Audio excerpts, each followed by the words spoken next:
بسم اللہ الرحمن الرحیم۔ یہ پارہ نمبر 10 ہے جس کے اندر سورۃ انفال ختم ہو رہی ہے اور سورۃ توبہ شروع ہو رہی ہے۔ سورۃ انفال کے اندر 5 چیزوں کا ذکر ہے۔ سب سے پہلے مال غنیمت کا، اس کے بعد بدر کے حالات بتائے گئے ہیں، تیسرے نمبر پہ اللہ تعالیٰ کی مدد کے اسباب بتائے گئے ہیں، اور چوتھے نمبر پہ جنگ سے متعلق ہدایات ہیں، اور 5ویں نمبر پہ ہجرت اور نصرت کے فضائل بتائے گئے ہیں۔ سب سے پہلے مال غنیمت کے بارے میں یہ 9ویں پارے کے آخر میں بھی گزرا تھا کہ مال غنیمت کے بارے میں انہوں نے پوچھا تھا سورۃ انفال کے شروع میں، تو وہ یہ بتایا گیا کہ خمس جو ہے وہ آپ صلی اللہ علیہ وسلم کے اقربا، یتیموں، مسکینوں، مسافروں وغیرہ کے لیے ہوگا، اور باقی 4 حصے مجاہدین میں پیدل اور سوار کے حساب سے تقسیم ہوں گے کہ پیادہ کا 1، سوار کے 2، کیونکہ اس نے اپنے گھوڑے کی مرہم پٹی اور اس کے علاج کے لیے، اس کی خوراک کے لیے بھی کرنا ہے، تو اس کے 2 حصے، اور اس میں پھر مکمل تفصیل ہے۔ اس کے بعد ہے بدر کے حالات۔ مسلمان کفار کو اور کفار مسلمانوں کو تھوڑے نظر آ رہے تھے۔ تھوڑے اس کیوں نظر آ رہے تھے؟ وجہ قرآن مجید میں جو بتائی گئی ہے وہ یہ بتائی گئی ہے، اللہ تعالیٰ کو ایک چیز منظور تھی، وہ ہو کے رہنی تھی، اور وہ تھی یہ والی جنگ۔ اگر مسلمان زیادہ کر کے نظر آتے کفار کو، تو اس سے یہ ہوتا کفار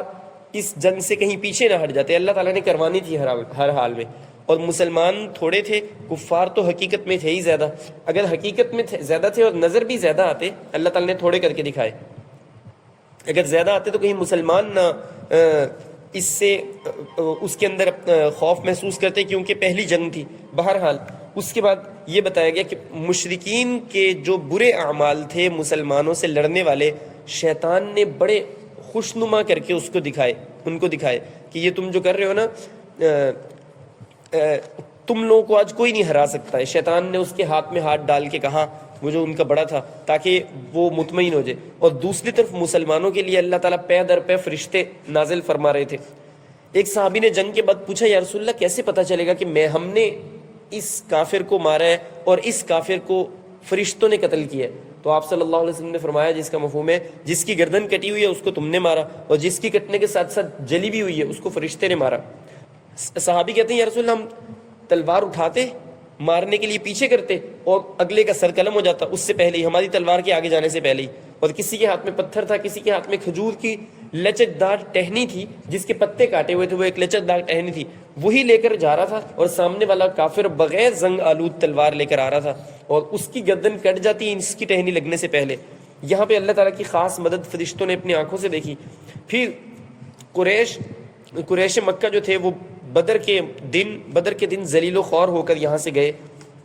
313 سے 1000 بری طرح ہارے اور گرفتار بھی ہوئے۔ اس کے بعد اللہ تعالیٰ کی نصرت کے اسباب ہیں، جنگ کے میدان میں ثابت قدمی، اللہ تعالیٰ کا ذکر ساتھ ساتھ کرتے رہنا تاکہ اللہ تعالیٰ کی مدد آئے، آپس میں اختلاف سے بچنا، اور کوئی ناموافق بات ہو تو اس کو خندہ پیشانی سے برداشت کرنا، باہمی تاکہ صلح رہے،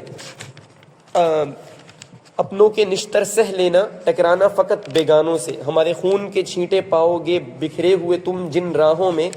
اپنوں کے نشتر سہ لینا، ٹکرانا فقط بیگانوں سے، اسے آگ نہ سمجھو کود پڑو، گلزار اسے تم پاؤ گے، کیوں جل مرتے ہیں شمع پر یہ پوچھو ذرا پروانوں سے، شہداء نے پکارا ہے تم کو فردوس کے بالا خانوں سے، ہمراہ وفا میں کٹ آئے تمہیں پیار ابھی تک جانوں سے۔ اس کے بعد 10ویں نمبر پہ 10ویں پارے کے اس کے بعد جنگ کے متعلق کچھ ہدایات ہیں۔ سورۃ انفال کے آخری جو ٹاپکس ہیں ان میں یہ بتایا کہ دشمن کے مقابلے میں ہمیں صرف عسکری نہیں بلکہ روحانی اور مادی طاقت کو بھی اپنے پاس حاصل کر کے پھر جنگ لڑنی ہے۔ دوسرا یہ بتایا کہ اگر کافر صلح کی طرف مائل ہو تو آپ صلح کے لیے تیار ہو جاؤ، ایسا نہ کرو کہ صلح کرنا کافروں کے ساتھ کوئی گناہ ہے، نہیں، صلح کی طرف مائل ہو رہے تو صلح کر لو۔ ہاں البتہ اگلی صورت برات جو ہے اس کے اندر برات اور توبہ کا نام ہی اس لیے یہ رکھا گیا کہ انہوں نے کچھ معاہدے کر کے توڑے تھے، اب ہم نے توڑنا تھا، ہم نے اس سے بیزاری کا اعلان کرنا تھا، ہمارا اس سے کوئی تعلق نہیں رہا کیونکہ آپ نے توڑ دیا۔ تو یہ 9 ہجری میں نازل ہوئی تھی سورۃ انفال، سورۃ توبہ انفال کے فوراً بعد ہے، اور یہ وہ وقت تھا جب تبوک کی جنگ ہونی تھی، اور یہ سپر پاور رومیوں کے ساتھ جنگ تھی۔ اور اس جنگ میں مسلمانوں کو کیا کیا مشکلات تھی؟ مسلمانوں کو یہ مشکلات تھیں کہ ایک تو فل گرمی، سخت گرمی، طویل ترین سفر، کھجوریں ان کی فل پکی ہوئی تھی جس پر پورے سال کا ان کا مدار ہوتا تھا، جو وہاں کا پھل تھا، لوگوں کے باغات تھے، کھجوریں پکی ہوئی تھی، اتارنے کا وقت تھا تو اب جنگ پہ جا رہے تھے، اور اتنا سخت سفر تھا کہ اب بھی جو تبوک کی طرف راستہ جاتا ہے دونوں طرف ڈیزرٹ ہے، راستے میں روڈ کے اوپر انہوں نے ٹریفک والوں نے لگایا ہوا ہے کہ بغیر ایسی گاڑی نہ جائے وہاں پہ، کیونکہ بغیر ایسی گاڑی اگر جائے اور ان کے پاس پانی نہ ہو، دونوں طرف سے تپا ہوا ریگستان گاڑی کو اتنا گرم کر دیتا ہے کہ اگر آپ کے پاس پانی نہیں ہے تو وہ موت کا خطرہ ہے۔ ایسا خطرناک سفر صحابہ کرام نے بغیر روڈ کے کیا، اور جو جوتے پہنے ہوئے تھے، اتنے سارے لوگ پیدل بھی تھے، باری باری سواریوں پہ سوار ہوتے تھے، دھوپ سے بچنے کے لیے جو اپنے سر پہ کپڑا رکھا ہوا تھا وہ اتار کے پاؤں پہ تب باندھنا پڑا جب گرم ریت میں چل چل کے جوتیاں ٹوٹ گئی، اور پھر وہ کپڑا سر والا اور اپنے قمیضوں کے جو ایکسٹرا کپڑا تھا یہ اتار کے انہوں نے اپنے پاؤں کے نیچے باندھا۔ اس کے باوجود تبوک پہنچے تو چھالے پڑے ہوئے تھے پاؤں پہ، کیونکہ فل گرم ریت تھی۔ پھر مسلمانوں کے علاوہ اور جو منافقین تھے انہوں نے جو منافقت یہاں پہ دکھائی، تو سورۃ توبہ منافقین اور مسلمانوں کے درمیان میں فرق کرنے کا ذریعہ بن گئی سورۃ توبہ۔ اور منافقین نے ایک تو بہانے تراشے، پھر آخر تک پارے کے ختم تک منافقین کی مذمت چلتی رہتی ہے۔ قدرت اور طاقت کے باوجود میدان جنگ سے بھاگے، یعنی میدان جنگ میں نہ خود گئے نہ اور دوسروں کو جانے سے منع کیا کہ یہیں پہ رہو نہ جاؤ، اور گرمی ہے تو اللہ تعالیٰ نے پھر جواب میں فرمایا جہنم کی گرمی اس سے زیادہ سخت ہے۔ مسلمانوں کے لیے دل میں ان کے حسد اور بغض تھا، مسلمانوں کی کامیابی پہ غمزدہ ہو جاتے تھے، مسلمانوں کے نقصان پہ خوش ہوتے تھے، دوسری طرف مسلمانوں کو قسمیں کھا کھا کے اپنے ساتھ ہونے کا یقین دہانی کرواتے تھے، ہمیشہ مال کے لیے اٹھ اٹھ کے پڑھتے تھے، ایسے مال کے طلبگار تھے، اور بخل ان کی فطرت میں تھا، اور ہمیشہ آپ صلی اللہ علیہ وسلم کے بارے میں نازیبا الفاظ کہتے رہے۔ ان کے بارے میں آیت نمبر 80 میں آپ صلی اللہ علیہ وسلم کو حکم دیا گیا تستغفر لهم او لا تستغفر لهم، آپ ان کے لیے مغفرت طلب کریں یا نہ کریں، ان تستغفر لهم 70 مرۃ، اگر آپ 70 مرتبہ بھی ان کے لیے استغفار کریں گے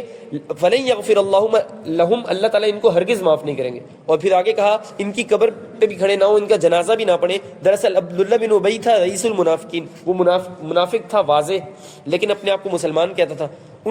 اس کا بیٹا سچا مسلمان تھا، اس نے عرض کی یا رسول اللہ میرے والد، آخر تو میرے والد ہیں، ان کا جنازہ تو پڑھ دے۔ آپ صلی اللہ علیہ وسلم ان کی ظاہری اپنے آپ کو مسلمان ظاہر کرنا، اس لیے آپ صلی اللہ علیہ وسلم نے ان کی بات مان کے جنازہ پڑھنے کا ارادہ کیا۔ حضرت عمر نے اس وقت یاد بھی دلایا یا رسول اللہ ان تستغفر لهم او لا تستغفر لهم ان تستغفر لهم 70 مرۃ فلن یغفر اللہ لهم، 70 مرتبہ بھی استغفار کریں گے تو اللہ تعالیٰ معاف نہیں کریں گے۔ آپ صلی اللہ علیہ وسلم نے فرمایا کہ مجھے اختیار دیا گیا نا، کریں یا نہ کریں تو میں کر لیتا ہوں استغفار۔ آپ صلی اللہ علیہ وسلم تو چاہتے تھے، آپ صلی اللہ علیہ وسلم کی خواہش، ہر نبی کی خواہش ہوتی ہے میرے زیادہ سے زیادہ امتی جہنم سے بچ کے جنت میں جائے۔ جب آپ صلی اللہ علیہ وسلم نے یہ کام کیا تو آپ صلی اللہ علیہ وسلم کے پاس پھر یہ آیت نازل ہوئی، آپ نے ان کے جنازہ نہیں پڑھنا، ان کی قبر پہ کھڑا نہیں ہونا۔ ہاں البتہ 3 ایسے صحابہ تھے جو بیچارے جاتے جاتے رہ گئے۔ کچھ ایسے تھے آپ صلی اللہ علیہ وسلم کے نکلنے سے پہلے آپ صلی اللہ علیہ وسلم کے پاس آئے یا رسول اللہ ہمیں سواری دے دیں ہم جانا چاہتے ہیں۔ آپ صلی اللہ علیہ وسلم میرے پاس تو ایکسٹرا سواری نہیں ہے۔ تو قرآن مجید میں پارے کے آخر میں آخری صفحے کے سیکنڈ ہاف میں یہ ہے کہ ان کے امنڈ کے آنسو آ رہے تھے کہ ہم جا نہیں سک رہے، جانا چاہتے ہیں لیکن جا نہیں سکتے، سواری نہیں ہے، کسی کو شدید بیماری، کسی کا سواری کا مسئلہ، وہ نہیں جا سکے۔ 3 آدمی ایسے تھے جو جاتے جاتے رہ گئے۔ آپ صلی اللہ علیہ وسلم جب پہنچے تو 6000 کے قریب کے مجمع کو اس طرح دیکھا اور کہا فلاں نظر نہیں آ رہا، فلاں نظر نہیں آ رہا اور فلاں نظر نہیں آ رہا، بغیر کسی اٹینڈنس لیے حاضری لیے آپ صلی اللہ علیہ وسلم نے بتا دی یہ 3 تم مسلمان نہیں آئے۔ جب آپ صلی اللہ علیہ وسلم واپس پہنچے، ایک صحابی ہے وہ کہتے ہیں کہ جب یہ لوگ نکل رہے تھے میں نے کہا بس میں چلا جاؤں گا، میری سواری تیز ہے، بس آج نکلوں کل نکلوں، کرتے کرتے آپ صلی اللہ علیہ وسلم واپس آ گئے۔ جب واپس آئے تو منافقین باری باری مسجد میں آپ صلی اللہ علیہ وسلم کے پاس جاتے اور جا کے آپ صلی اللہ علیہ وسلم کے سامنے بیٹھ کے قسمیں کھا کر بتاتے میرا یہ مسئلہ تھا اس لیے نہیں آیا۔ تو منافقین باری باری آتے رہے، لائن لگی رہی، آپ صلی اللہ علیہ وسلم سب کو یہ کہتے رہے تمہارے ظاہر کو میں نے سن لیا، باطن تمہارے اندر کے اصل میں اللہ پہ چھوڑتا ہوں۔ لیکن جب یہ صحابی آئے نا، ان میں سے 2 تو بوڑھے تھے، ایک جوان تھے، وہ آئے آپ صلی اللہ علیہ وسلم کے پاس اور آ کر کہا یا رسول اللہ میں باتیں کرنے میں، جس کو آج کل ہم کہتے ہیں ٹیبل ٹاک میں، اتنا ماہر ہوں کہ اگر میں آپ کو مطمئن کرنا چاہوں تو کر سکتا ہوں بہانوں کے ذریعے، لیکن مجھے پتا ہے اگر میں نے جھوٹ بولا تو اللہ تعالیٰ وحی کے ذریعے آپ کو سچ بتا دیں گے کہ میرا کوئی عذر نہیں تھا، لہٰذا میں بھی یہاں پہ سچ بولتا ہوں کہ میرا کوئی عذر نہیں تھا، آج نکلوں کل نکلوں سستی میں رہ گیا۔ آپ صلی اللہ علیہ وسلم نے فرمایا وَأَمَّا أَنْتَ فَصَدَقْتَ، جہاں تک تمہاری بات ہے تم نے سچ کہا۔ منافقین تو کہتے تھے آپ صلی اللہ علیہ وسلم تمہارے باطن کو اللہ پہ چھوڑ دو، ان کو آپ صلی اللہ علیہ وسلم تم نے سچ کہا، یہاں سے اٹھ جاؤ، تمہارا فیصلہ اللہ کریں گے۔ 50 دن تک مسلمانوں کو منع کر دیا ان سے کوئی بات نہ کرے، 3 مسلمان نہیں گئے تھے، باقی منافق نہیں گئے تھے، ان 3 کے ساتھ کوئی بات نہ کرے۔ انہوں نے کہا کہ ہم زمین اپنی وسعت کے باوجود ہمارے اوپر تنگ ہو گئی، 50 دن کسی انسان نے ہمارے ساتھ بات نہیں کی۔ اور کہتے میں اپنے کزن کے پاس گیا جو میرا سب سے کلوز تھا، اس کے باغ میں کام کرتا، اس کو جا کر کہا تم تو میرے سے بات کرو، اس نے کہا کہ وہ چپ رہا، نہیں بات کی۔ آخر میں نے اس کو کہا کہ آپ صلی اللہ علیہ وسلم نے جو منع کیا تھا اس وجہ سے نہیں کر رہے؟ اس نے سر ہلا کے کہا ہاں۔ یہ بازار میں چل رہے تھے، تو ایک نصرانی بادشاہ کا خط آیا اور اس نے کہا کہ تم ہمارے بادشاہ نے یہ خط بھیجا، خط میں لکھا ہوا تھا سنا ہے تمہارا آقا تم سے ناراض ہو گئے، تم ہمارے پاس آ جاؤ، آدھی سلطنت تمہیں دے دیں گے، آدھی بادشاہت دیں گے تمہیں۔ تو وہ روئے، انہوں نے کہا آج یہ نوبت آ گئی ہے کہ مجھے غیر مسلم بادشاہ آدھی سلطنت کی لالچ میں اسلام سے پھرنے کی دعوت دے رہے۔ انہوں نے قاصد کے سامنے وہ خط ایک تنور میں ڈال دیا، اور کہتے ہیں کہ میں جاتا تھا نماز پڑھنے، آپ صلی اللہ علیہ وسلم کی طرف دیکھتا تھا تو آپ صلی اللہ علیہ وسلم دوسری طرف دیکھنے لگ جاتے تھے، جب میں نماز پڑھتے پڑھتے ٹیڑھی آنکھوں سے آپ صلی اللہ علیہ وسلم کی طرف دیکھتا تھا تو آپ صلی اللہ علیہ وسلم میری طرف ہی دیکھ رہے ہوتے تھے۔ تو یہ اس کے بعد جب 50 دن پورے ہو گئے تو کہتے میں اپنے گھر کی چھت پہ فجر کی نماز پڑھ رہا تھا تو ایک آدمی نے ایک پہاڑ پہ چڑھ کے آواز دی، او 3 لوگوں تمہاری توبہ قبول ہو گئی۔ تو کہتے میں بیٹھے بیٹھے سجدے میں چلا گیا، اور پھر کہتے ایک گھوڑا دوڑتا ہوا آیا میرے گھر کے باہر آ کے رکا اور اس نے دروازہ کھٹکایا، میرے پاس جو سب سے اچھا جوڑا تھا میں نے انعام میں اس کو دے دیا کہ مجھے اتنی اچھی خوشخبری سنانے آیا ہے کہ اللہ تعالیٰ نے توبہ قبول کر لی۔ 50 دن انسانوں نے بات نہیں کی ان کے ساتھ، حتیٰ کہ آپ صلی اللہ علیہ وسلم نے جو بوڑھے لوگ تھے 2 ان کو تو کہا کہ تینوں کو کہا کہ ان کی بیویوں کو بھی گھر بھیج دیں، وہ بھی نہ بات کریں۔ 2 نے اجازت مانگی کہ ہم بوڑھے ہیں خود نہیں اپنے کام کر سکتے، 2 کو اجازت مل گئی، انہوں نے اجازت نہیں لی۔ تو 50ویں دن جب توبہ قبول ہوئی تو اس وقت انہوں نے کہا کہ میں مسجد گیا نا تو لوگ دوڑتے ہوئے آ کے مجھ سے گلے ملے، اور مجھے وہ دن بھولتا نہیں ہے کہ جن کو میں آنکھوں میں آنکھیں ملانے کی کوشش کرتا تھا وہ جواب نہیں دیتے تھے، خود دوڑتے ہوئے آ کے گلے ملے۔ آپ صلی اللہ علیہ وسلم نے مبارکباد دی اور یہ بتایا گیا کہ یہ مخلص تھے، منافقت نہیں تھی، بس اس وجہ سے رہ گئے تھے۔ اللہ تعالیٰ نے ان کی توبہ کو قبول کر لیا۔ اللہ تعالیٰ ہمیں عمل کی توفیق نصیب فرمائے۔ اللہم صلی علی محمد النبی الامی وعلی آلہ وسلم تسلیما۔ یا اللہ جو پڑھا سنا اس میں جو کمی کوتاہی ہو گئی وہ معاف فرما،